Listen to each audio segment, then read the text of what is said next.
Hi everyone, Sean Joyce, Cyber in 60, and today we have a special edition with a special guest, Matt Gorham, who recently retired from the FBI, and in the last 2.5 years, he was the Assistant Director of the Cyber Division.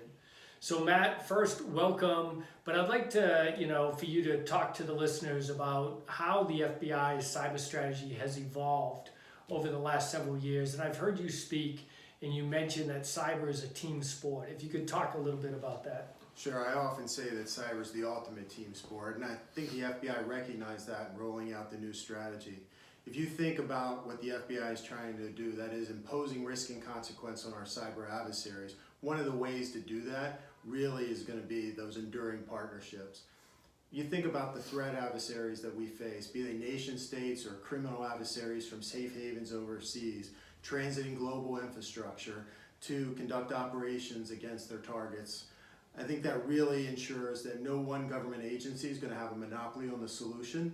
In fact, no one government is going to have a monopoly on this solution, and governments writ large around the world aren't going to have a monopoly. It's really going to be an effort between private industry and government, both domestically and internationally, coming together to impose the maximum risk and consequences to dissuade and deter that type of behavior. So how does the private sector help the government impose those costs that you're talking about?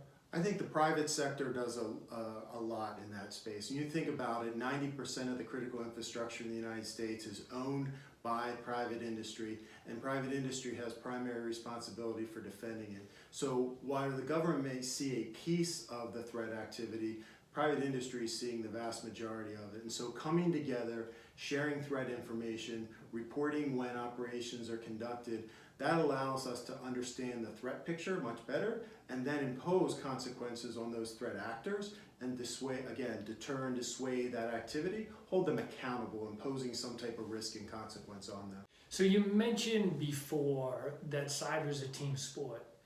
Are there limitations to that? And is that just a metaphor? And what does that truly mean?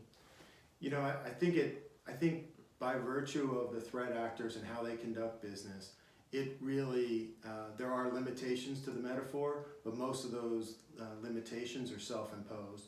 And without being Pollyannish, I really think the only way we're going to have a significant impact on those adversaries is by coming together in a whole society and cross international boundaries to actually impose that consequence on those adversaries.